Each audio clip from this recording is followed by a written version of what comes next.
Okay, so I just got back from the swimming pool and my hair's all wet. But look what came in the mail. I'm going to read you a story. So, Mrs. Wobble the waitress. Mrs. Wobble the waitress. Let me see if I can get it in the picture.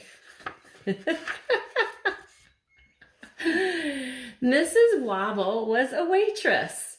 She liked her work. The customers liked her.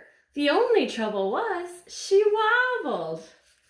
One day, Mrs. Wobble wobbled with a bowl of soup, and the soup landed on a customer's dog. Mrs. Wobble got told off. The next day, Mrs. Wobble wobbled with a roast chicken. The roast chicken landed on a customer's head, and Mrs. Wobble got told off again. The next day, Mrs. Wobble wobbled with a jellied dessert. The jellied dessert landed on the manager's head. Mrs. Wobble was fired. Mrs. Wobble went home to her family, and Mr. Wobble made her a cup of tea. Ooh, it was going in and out. The children tried to cheer her up. "Cheer up, Ma," they said. "You will find another job in another cafe." But there were no other cafes in their town. Mrs. Wobble knew this. "There are no other cafes," she said, and she began to cry. The children did not like to see their mother cry. It made them cry. It made their father cry too. Then Mr. Wobble had an idea. "I know what we can do," he said. "We can open a cafe of our own." "Where?" said Mrs. Wobble. "Where?" said Miss Wobble. "Where?" said Master Wobble. "Here," said Mr. Wobble. "We can turn our house into a cafe." The next day, the Wobble family turned their house into a cafe. They cleaned and painted. They moved the chairs and the tables around. They changed the curtains. Mr. Wobble went shopping. He bought meat and vegetables, fruit and fish, cheese and chicken, flour, and a few other things. The children went shopping too. They bought 2 pairs of roller skates and a fishing net. In focus. "What are those for?" said Mr. Wobble. "It's a surprise, Pa," the children said.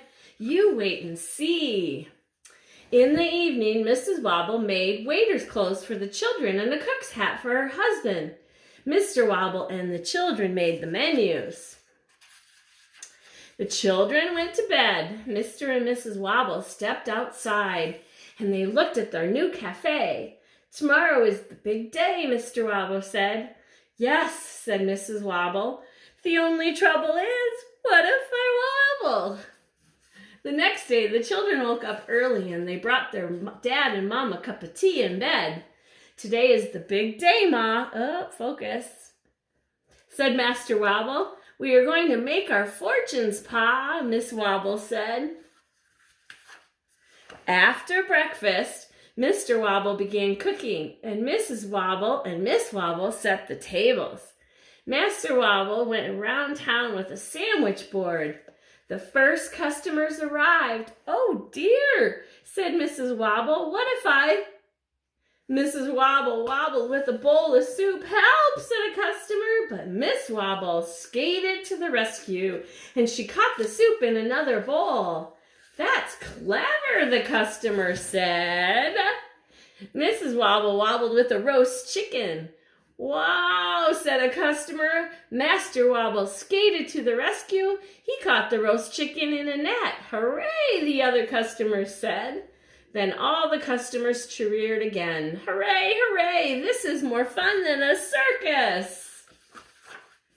That night, Mrs. Wobble counted the money. "It looks like a fortune to us, Ma," the children said. Mr. Wobble gave them a hug. "We owe it all to the famous juggling waiters."